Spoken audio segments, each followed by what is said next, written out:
husband and father with so much to live for. He did everything for his family.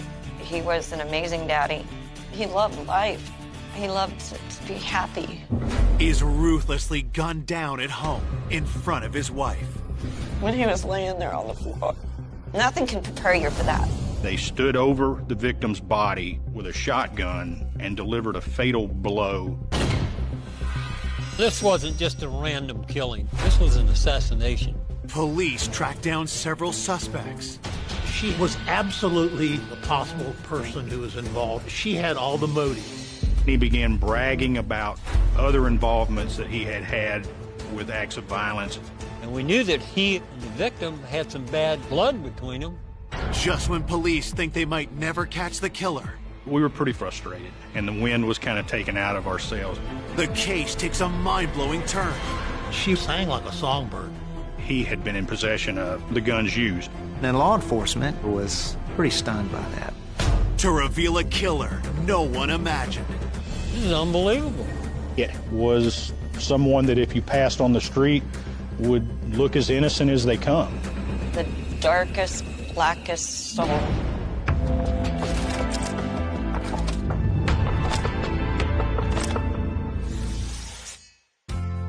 Known for its white sand beaches, Panama City lies on the Gulf Coast of Florida's Panhandle. Our biggest industry is tourism, with millions of people coming to enjoy the Gulf Coast. The community is very tight. You know most of your neighbors, you know everybody that you do business with on a personal name basis. But in the early hours of October 6, 1998, the town's sense of safety is rocked by a chilling 911 call. At 3 o'clock in the morning, there was a call from a woman that her husband had been shot and killed. There was a lot of shots. I ran back to the bedroom. The killer wasn't in the house. He was coming after us. I literally thought everybody was gonna die. And I was so scared. Police race to the home, expecting to encounter an active shooter. Their first thought is clearing that house, making sure that the killer's not still in the house. As the officer entered, the first thing that he noticed was the victim's body in the kitchen area. When they started calling out that they were the police and they were there, the wife was in a bedroom. She had retreated to seek safety for her and her children, which were still in the house. This is all just happening so quickly. I don't know how I'm supposed to trust that whoever's out there is not the killer.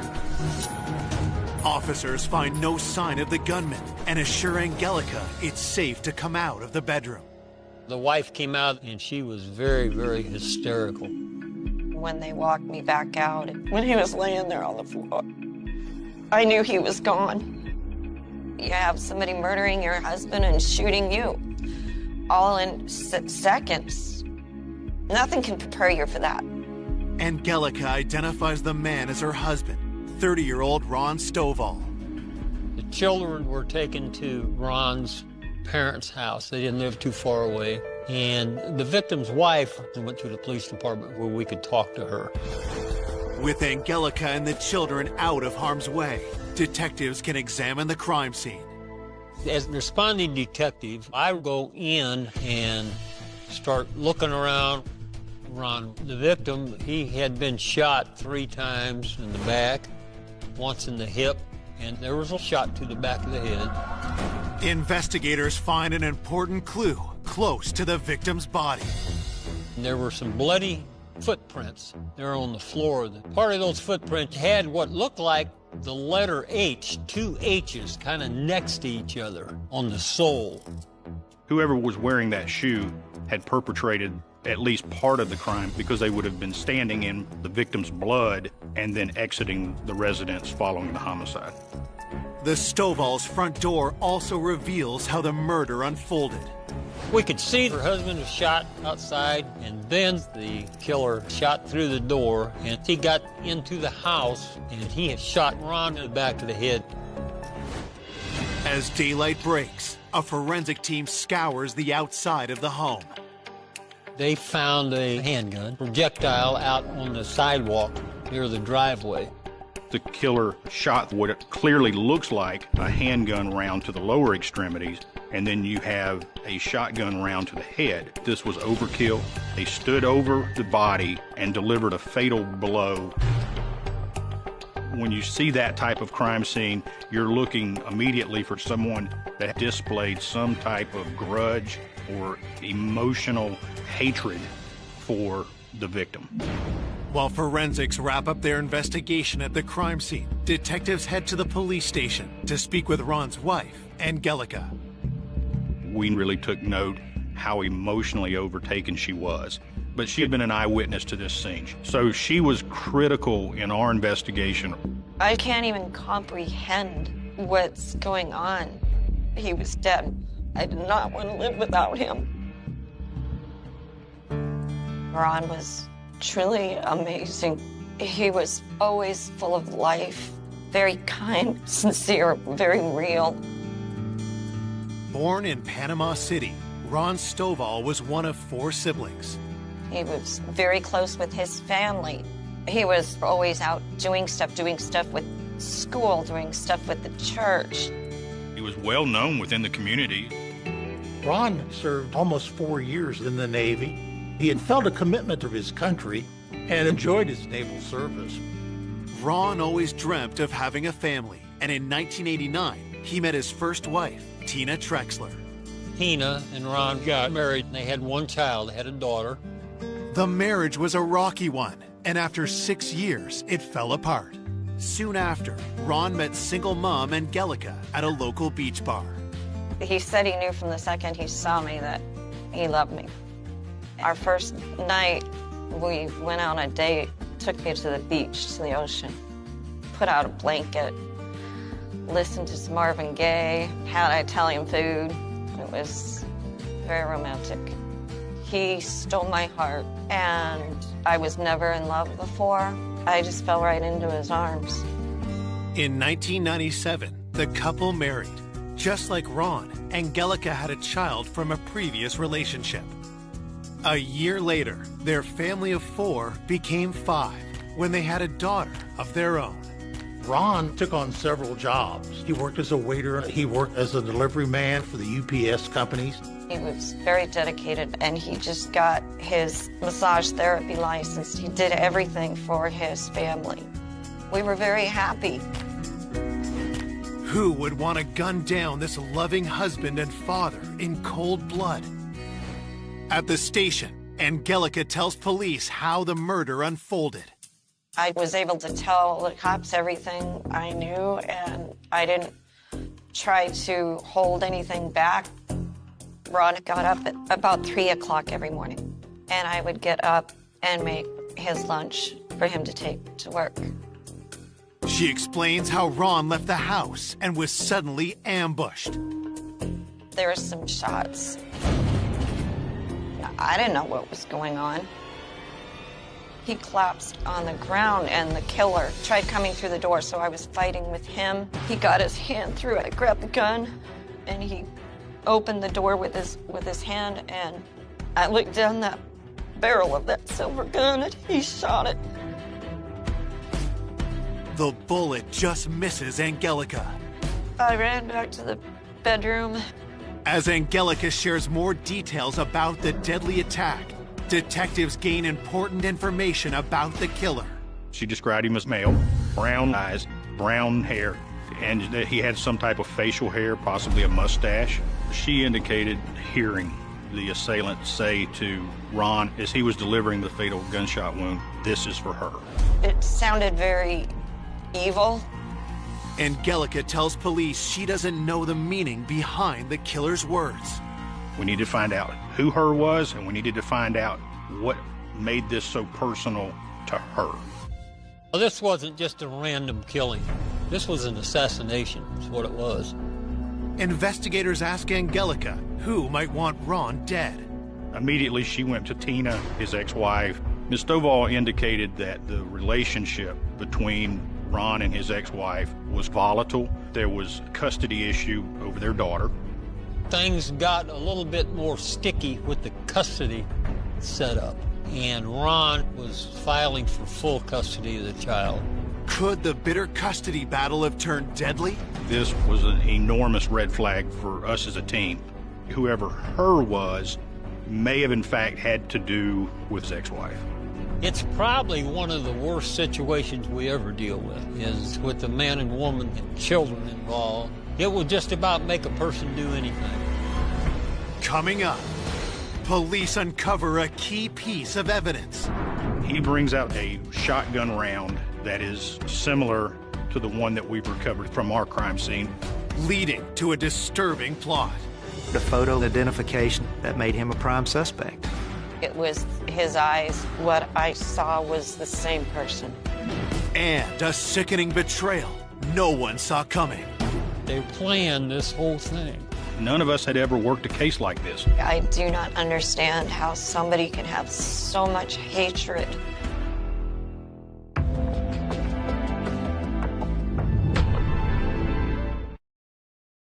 Police investigating the cold-blooded shooting of 30-year-old Ron Stovall are looking into his relationship with his ex-wife, Tina Trexler.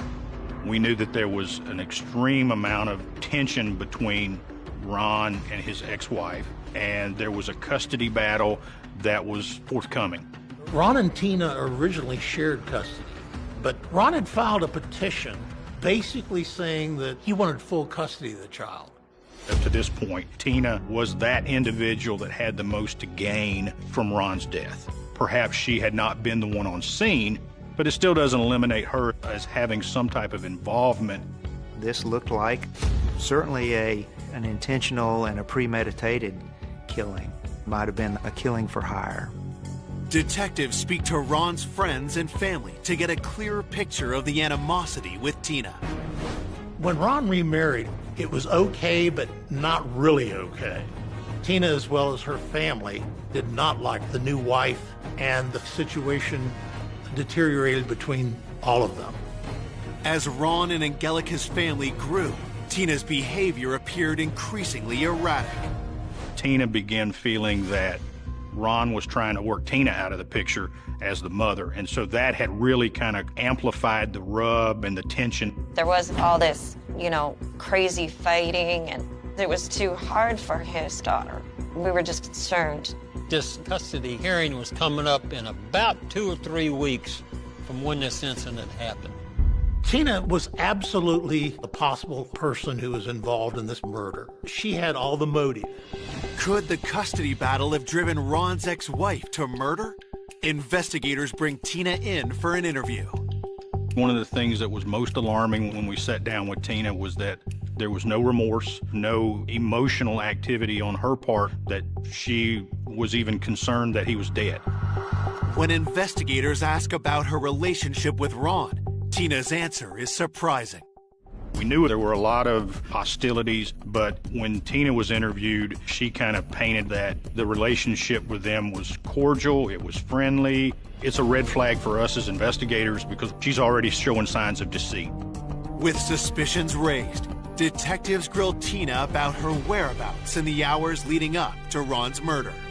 She told us the night before the homicide, she had went to work at a local restaurant. She was a bartender. She got off sometime between 11 and midnight. She had went home and sat and watched TV with her mother. Then after that she had went to bed, and at the time of the homicide itself, she had been home asleep. Before police can press Tina further, the interview is interrupted. Her mother had hired a lawyer for her. The attorney made contact with Tina and immediately ended the interview. Unable to finish questioning Tina, detectives look into her alibi. Police were able to establish that she had been at work that night till 11:30, 12 o'clock. Investigators also speak with Tina's mother, Ann Trexler. She was the grandmotherly type and was helping Tina get back on her feet and help her get through this divorce. And come across as a very down-to-earth, nice lady, a housewife, and she confirmed that Tina had been at the house with her watching TV. Though Tina's alibi checks out, police still theorize that she could have hired someone to kill her ex-husband. We conducted a preliminary investigation into her financial records. Everything was consistent with that of just a working-class individual making normal purchases. 1 week into the investigation with no concrete evidence pointing at Tina, police look for other suspects. They quickly discover Tina wasn't the only one in a dispute with Ron. Tina had a boyfriend. His name was Adrian Harris, and there had been some confrontations between Ron and Mr. Harris regarding the way Ron was treating Tina. And in fact, at one point, there had been some threats made on Harris's part. Had Adrian decided to confront Ron, leading to deadly consequences. As we began looking into Mr. Harris, whether he was paid to do it or whether he did it on his own, we weren't sure, but the concern was that he may have perpetrated this to make good with Tina for the purpose of helping her. Investigators tracked down Adrian over 900 miles away near Baltimore. When we talked with Adrian, he did acknowledge that there was some bad blood between the two of them, but he really kind of downplayed the significance. The day of the murder, he told us he went to work. He had clocked in before 7:30, and the time of Ron's death was 3:30 in the morning. Detectives checked travel times between Baltimore and Panama City. There was not enough time to get to Panama City from several states away to do the murder and go back home. While Adrian is ruled out, someone close by catches the investigators' attention. We talked to his roommate, Guy McInville. When the officers went to talk to Adrian's roommate, they discovered the description of the killer that Angelica gave to law enforcement. The roommate fitted quite well. Guy McInville had brown eyes, brown hair, and he had a mustache. Now we had another individual that we want to look at. Once we saw him, Guy fit the description. He was a roommate with Adrian Harris, and we knew that Harris and the victim had some bad blood between them. We thought maybe he went there to kill him. Is this the break police have been hoping for? Investigators rush to confirm if Guy is a true match for the gunman. We got pictures of him to show the victim's wife, Angelica. See if he could have been the one that she saw that night. Back in Panama City, detectives include the picture of Guy into a photo lineup. Angelica was an essential witness. She was a witness who can identify the individual that did the crime. Her photographic identification, it was surprising.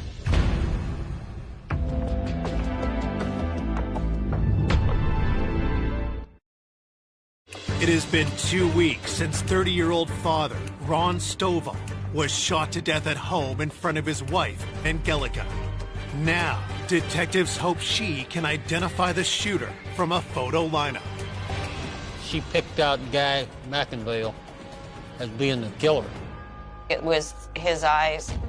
There was something very, very similar. What I saw was the same person.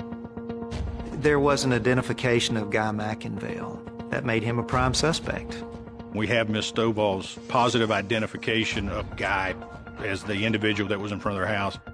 There's a sense of relief that begins to sweep through the unit because you're finally on to a really developing hot lead. We want to now try to establish what type of physical evidence do we actually have between the victim, Ron, and Guy. Detectives get a search warrant and race over to Guy's Baltimore residence. They make a telling discovery. We search his items, and looking at me right square in the face was a pair of shoes consistent with the shoe impression that we had at the scene. So we're moving in the right direction. Police bring Guy to the local police station for questioning. Although we still were missing the key pieces of evidence, the guns and such as that, we really felt like we're starting to put together the edges of the puzzle. In speaking with Guy, what he provided us for an alibi was that he was in Maryland working.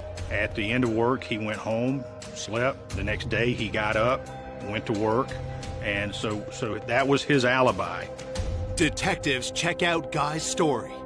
We had had an opportunity to speak with Guy at his place of employment, and we were able to collect some video that correlated with his timeline of what he said. There was physically no way possible for him to have been here in Panama City at the time of the crime. It turned out that what Guy McInville said to the police was correct. Guy had an alibi. Eager to further prove his innocence, Guy volunteers to take a polygraph. He successfully passed that. So we were able to clear Mr. McInville. For police, it's a disappointing setback. We were pretty frustrated, and it's a roller coaster. It's one of those, now you're back in the lows again, and the wind was kind of taken out of our sails. Angelica wanted to help the officers along, but her perception at the time of the event was clouded by the terror, the trauma of the incident itself. I remember him being the same person. It stuck in my head like that, but I was wrong. It's difficult when you see something that quick that you can say, okay, this is the individual that did the crime. We thought we had this thing solved, but you just got to go regroup, see what you still have to do, and you just start from there. Desperate for new leads, investigators review Ron's autopsy report. The autopsy confirmed 2 different weapons. They told us that it was a .357 round that he had been shot with, plus the shotgun shell. One big thing we learned was that shotgun residue got in his face. We think that Ron was laying there on the floor, and this guy's saying this is for her, and he presses that shotgun to the back of his head, and Ron's looking at him when that went off. The forensics report contains another crucial detail that could lead police to the killer. These were close proximity rounds, and so we knew that this was something personal. And the shotgun shell was paramount. It was a unique round. We would be able to identify it.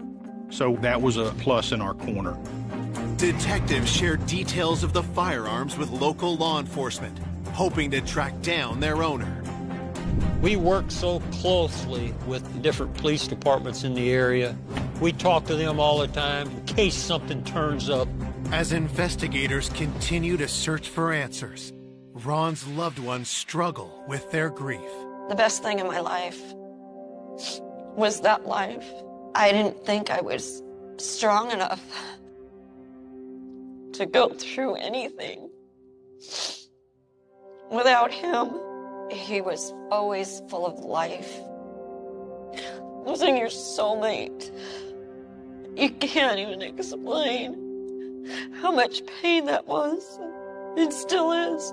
It'll never go away. 3 weeks after Ron's murder, the investigation is threatening to grow cold, but then police receive a tip that reignites the case. We got a call from the Panama City Beach Police Department. They had a home invasion out there on the beach. During that arrest, they recovered 2 handguns and a short-barreled shotgun. They knew from the investigation of the crime scene where Ron Stovall was killed that a shotgun had been used and that a handgun had been used. That coincides with what we're looking for. We wanted to go over the evidence they had and the circumstances. Could these be the weapons connected to Ron's murder? The gentleman that they arrested, we started looking into him and looking at his background and everything. And he had a pretty lengthy criminal history, had actually been linked to some murders in the past. He really caught our attention. This turned out to be a big break.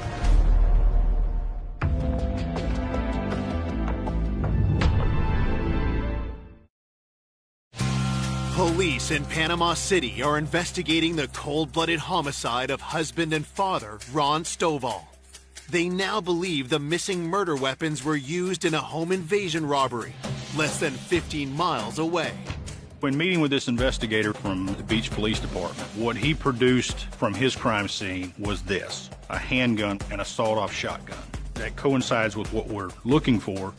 Then he brings out a shotgun round that is similar to the one that we've recovered from our crime scene. We have everything that meets the parameters. Now we really believe we're on the right path. The weapons are sent off to the crime lab.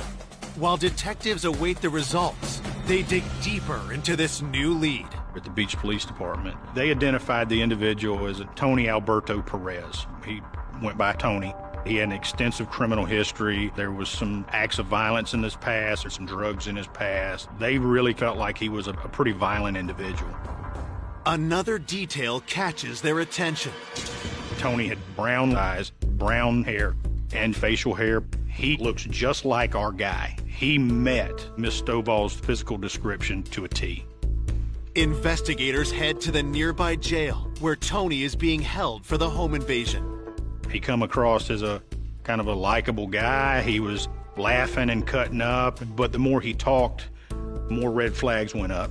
He began bragging about other involvements that he had had with acts of violence. He was completely nonchalant about it. Detectives turn up the heat and ask Tony if he killed Ron Stovall. Tony totally denied any involvement, any knowledge of Ron, any knowledge of anything that may have happened on that date, and basically told law enforcement, it's not me, I'm not the person. Despite Tony's denials, investigators believe he's withholding information, and they obtain a search warrant. Tony Perez had items that he owned stored at the landlord's house, and we're searching through Tony Perez's items over there. And then we find a pair of work boot type shoes. While inspecting the footwear, detectives notice a key detail. Those work boots had what looked like the letter H, two H's kind of next to each other on the sole. It looked like what we had found at the crime scene. And we got those sent right off to the lab. As police hunt for more incriminating evidence against Tony, the ballistic results come back. And we actually got confirmation from the Florida Department of Law Enforcement that the guns collected that Tony had been in possession of matched perfectly ballistically to the rounds that we had recovered from our scene. That evidence right there is one of the biggest things you could have in any murder case. You can find the weapons and find a person who has the weapons. That's major. So now that we can put Tony, or at least the guns, at the scene, that gave us the ability to change gears with Tony. We had the information and ammunition that we needed to confront Tony about what really happened. Detectives head back to the jail to interview their prime suspect. As Tony began to kind of spin his version of what happened to Ron, now he acknowledged having a little knowledge of it, but he said that he had loaned his guns to someone else and that he didn't know what they did with them. He didn't have any involvement in it. But what he says is that he had heard Ron was dealing drugs, and that's why he was killed. We had already done a thorough background on Ron. We knew Ron was not involved in any drug business. We had talked to too many people. He was a happily married man trying to make it in life. That's what Ron was. Then Tony gave us information that would kind of put us on some individuals that might be involved, and we tracked those individuals down, and we were able to confirm 100% that they had nothing to do with Ron's death. People sometimes, when they are being questioned, especially when the police have some of the goods on them, will make up stories. And that's what Perez did. As far as the police could determine, that was a total concoction by Tony Perez. Detectives believe Tony is lying, but wonder what motive he could have to kill Ron. We were still kind of struggling to establish how Tony would have came into Ron's life. Going through Tony's belongings, we found some cell phone bills there, and they were linked the name of Kim Miller. Kim Miller turned out to be Tony's girlfriend. So we went to talk to Kim. Kim Miller is the owner of a Panama City hair salon. Tony and Kimberly, they had been in a romantic relationship for several months. We were told by Kim that Tony, he was doing odd things for her. He would come around the hair salon and he would actually shampoo customers' hair, clean up, sweep up the shop, things like that. Investigators look for a connection between Tony and Ron Stovall. Kim was familiar with the Stovall homicide. She claims that she first heard about it because she had a customer that had called in and canceled her hair appointment, saying how her ex-son-in-law had been murdered. When detectives ask Kim for the customer's name, they receive a startling response. The connection kind of came out of nowhere and almost as a surprise. Kim's client is Ann Trexler, who happens to be Tina's mother. Tina, Ron's ex-wife.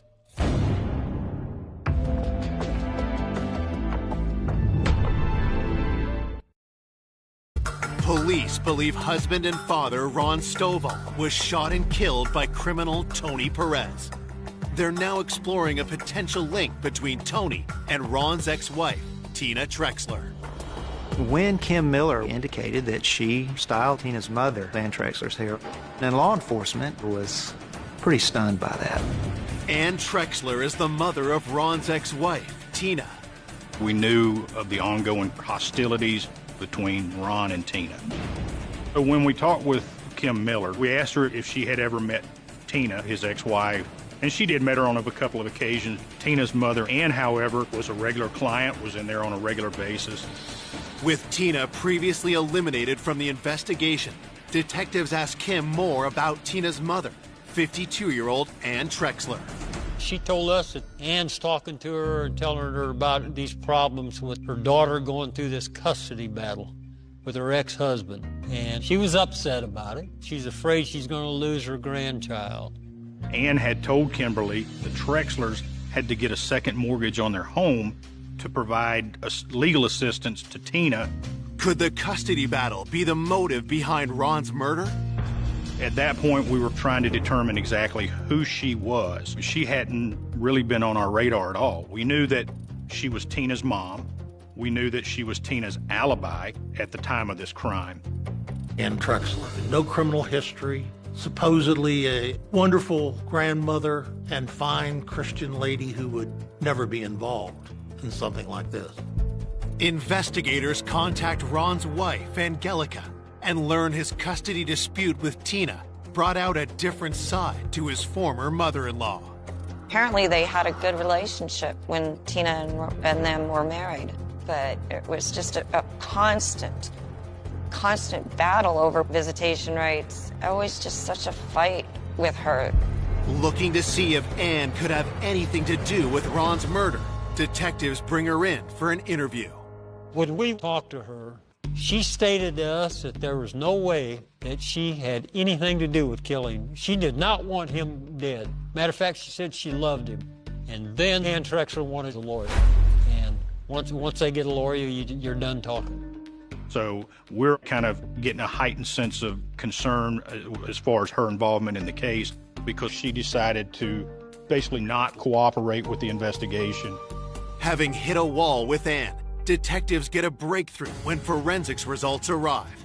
We got confirmation that Tony's boot was consistent with the shoe impression that we had at the scene. Also, Tony had been in possession of the guns used. Now you've got a personal item putting him at the crime scene. At that point, we knew we had our shooter. I mean, that's a big piece of evidence right there. We were able to go back to Tony and present him with what we knew. He admitted killing Ron. His very words were, "Okay, I did it." It's the shortest confession to a murder I've ever taken in my career. Investigators push Tony to reveal how the crime unfolded, and what he tells them is shocking. Tony told us that Ann Trexler wanted to have her ex-son-in-law killed and was willing to pay to have it done. When we found out Ann Trexler wanted to hire somebody to kill Ron, I mean, this is unbelievable. Ex-mother-in-law gonna get involved and have pay somebody to kill her ex-son-in-law? He had met Ann at the hair salon. She was complaining about Ron, and that the two of them had worked out a deal for Tony to kill Ron in exchange for about $10,000 to be paid to Tony. On November 10, 1998, Tony is charged with the first-degree murder of Ron Stovall. But the case is far from over. Detectives turn their attention back to alleged mastermind Ann Trexler. Searching for answers, detectives pull Ann's phone records. The phone records were a treasure trove of information. They showed a lot of phone traffic between Kim Miller and Antonio Perez and Ann Trexler. It clearly looks like Kimberly was the middle person between Ann and Tony. There were phone calls between the Trexler house and Kim Miller at strange hours of the night for strange amounts of time that could not be explained away by saying, we're setting up our rinse and set. Another thing, we were able to show that Ann Trexler received a phone call from Kim Miller the morning right after Ron's death. So there were links to tie Ann Trexler to this plot, but there was no hard, concrete connection of evidentiary value. We needed something else that would show that Ann, in fact, had hired Antonio Perez to kill Ron Stovall. Tony Perez, he says that he had come to an agreement with Ann Trexler to kill Ron for $10,000. Detectives scour Ann's financial records for any signs she had commissioned Ron's murder. We have withdrawals from her bank accounts that coincide with when Tony says he was paid and the amount that he was paid. So now we have proof that what Tony's telling us is accurate regarding being paid. With regards to Ann, none of us had ever worked a case like this. So it was kind of a shock that all of these pieces were kind of lining up to support she is the motivation to this entire crime. But we felt like we still cannot make the case against Ann Trexler. We needed someone to corroborate what Tony Perez said. We needed somebody else that can draw the line between the money and the murder of Ron Stovall. We have to go back to the middleman in the case, which is Kim Miller. She's the whole key to this thing. She was looking at criminal charges, but without her, we're not going to get Ann. She is the only way that we're going to have true accounts of what happened. We went and picked up Kim Miller and brought her in. Kim Miller, she stonewalled. She said, no, I'm not talking to you. I'm not telling you anything.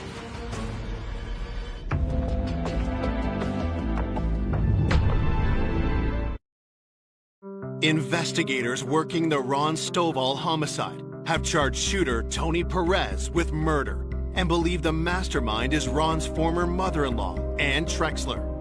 But to build an ironclad case, they need Tony's girlfriend and go-between, Kim Miller, to share what she knows. However, Kim is refusing to talk. It really wasn't until we actually laid out in front of her the phone records and drew the lines between Ann and her and Tony that we were able to convince her to cooperate with the investigation. We let her know, she was going to be charged with accessory to the murder, and she's facing life in prison. Prosecutors offer Kim a deal, a reduced sentence in exchange for testifying against Ann Trexler. Eventually, Kim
the deal. Kim sang like a songbird. Kimberly was very adamant that there was a deep-seated hatred for Ron on Ann Trexler's part.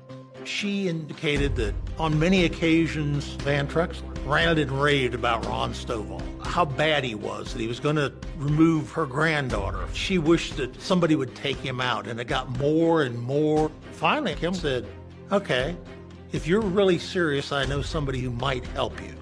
Kim lets her know that her boyfriend, Tony Perez, will get rid of him for $10,000.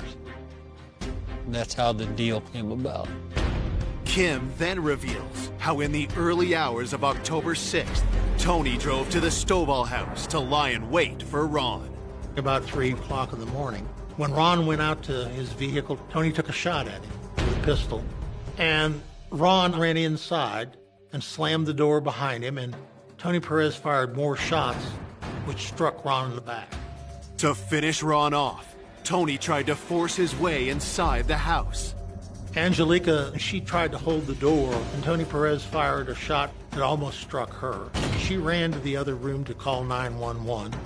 Tony Perez came in, and he found Ron on the floor and walked up with a shotgun, said, "This is for her." Boom. He killed Ron Stovall right there. When he made the statement, "This is for her," it's our belief that Tony was doing this on Ann's behalf. Tony came there to do one thing, and that was to kill Ron Stovall. Once he had made his getaway, he was able to reach out to Kimberly and make notice to her that, in fact, the job had been done.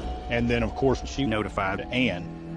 Kim swears Ron's ex-wife, Tina Trexler, wasn't involved in their murderous plan. Law enforcement looked at Tina Trexler. Her mother, Ann, may have confided in her, but no one could get to that much evidence to put Tina in the situation of taking Ron's life. Ann Trexler, she tried to be the grandmotherly type, but she planned this whole thing. Ann Trexler's thought pattern was Ron Stovall is getting ready to take my only precious granddaughter away from me, and I won't have visitation, and he left my daughter, he married somebody else. He should not be able to get away with this. From an investigator's perspective, Ann carried just as much weight as Tony. Without Ann, Tony would not have even known who Ron Stovall was. On February 15th, 2000, Ann Trexler is formally charged with the murder of her former son-in-law, Ron Stovall. And the cops called and said, "Got her, she's in jail." She is morbidly evil. The darkest, blackest soul ever.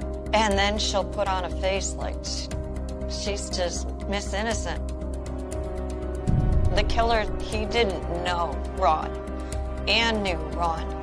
I do not understand how somebody can have so much hatred in their body, in their mind, in their heart.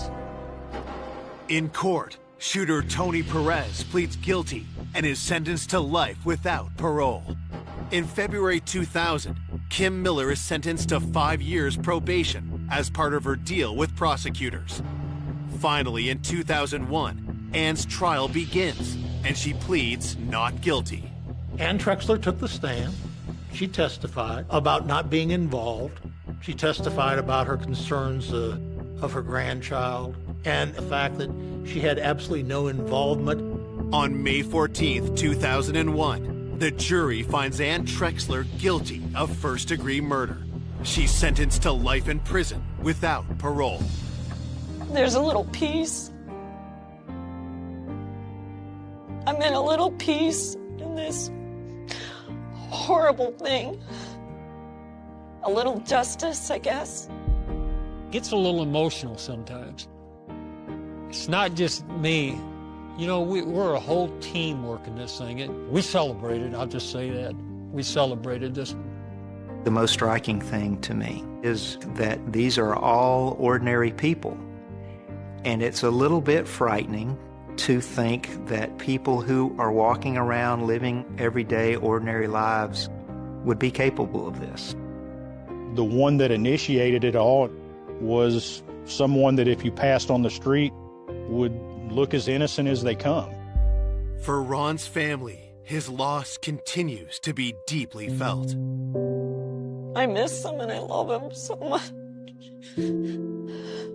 My poor daughter, she never got the honor she deserved. She never got her daddy. We celebrate his life all the time. He loved life. He loved to be happy. And I've tried so hard to keep his memory alive. Very much so. I will never forget how amazing Ron was.